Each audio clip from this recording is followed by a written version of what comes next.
Doctor, medical ഫീൽഡിൽ എങ്ങനെയാണ് അതിനെ ഡിഫറൻഷ്യേറ്റ് ചെയ്തിരിക്കുക? അതായത് മെഡിക്കൽ ആവശ്യങ്ങൾക്ക് ഉപയോഗിക്കുന്ന ഡ്രഗ്സ് ഉണ്ട്, പിന്നെ എൻ്റർടൈൻമെൻറ്റ് ഡ്രഗ്സ്. ഇതെങ്ങനെ മെഡിക്കൽ ടേംസിൽ ഡിഫറൻഷ്യേറ്റ് ചെയ്യുക? ക്ലിയർ കട്ട് ഒരു ഡെഫിനിഷൻ ഇല്ല. ഇപ്പോൾ നമ്മൾ കിറ്റമിൻ മെഡിക്കലിൽ ഡെയിലി ഉപയോഗിക്കുന്ന മരുന്നാണ്. അനസ്തീഷ്യയിൽ കിറ്റമിൻ ഉപയോഗിക്കാത്ത ദിവസങ്ങളുണ്ടാവില്ല. അത് ആൾക്കാർ അബ്യൂസ് ചെയ്യാൻ ഉപയോഗിക്കുന്നുണ്ട്. അപ്പോൾ എന്തുപയോഗിക്കുന്നു എന്നതിനേക്കാളും ആരുപയോഗിക്കുന്നു എന്നുള്ളതാണ്.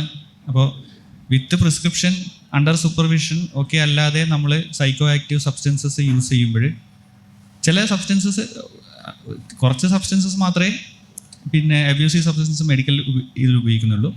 ഇത് മെഡിക്കൽ ഉപയോഗിക്കാത്ത ഒരു വലിയൊരു കൂട്ടം സബ്സ്റ്റൻസസ് വേറെയുണ്ട്, സൈക്കോ ആക്റ്റീവായിട്ടുള്ള സബ്സ്റ്റൻസസ് ഉപയോഗിക്കുന്നുണ്ട്. അപ്പോൾ നമുക്ക് ക്ലിയർ കട്ടായിട്ട് നമുക്ക് without prescription and without supervision ആരെങ്കിലും യൂസ് ചെയ്യുന്നുണ്ടെങ്കിൽ, സൈക്കോ ആക്റ്റീവ് സബ്സ്റ്റൻസ് യൂസ് ചെയ്യുന്നുണ്ടെങ്കിൽ അത് ഡ്രഗ് അബ്യൂസ് ആണെന്ന് പറയാം. ഇപ്പോൾ നമുക്ക് പ്രൊപ്പഫോൾ, നമുക്ക് മൈക്കൽ ജാക്സൺ മരിച്ചത് പ്രൊപ്പഫോൾ ഉപയോഗിച്ചാണ്. പ്രൊപ്പഫോൾ ഇതേപോലെ കീറ്റമിൻ പോലെ ഡെയിലി അനസ്തീഷ്യയിൽ യൂസ് ചെയ്യുന്ന ഡ്രഗാണ്.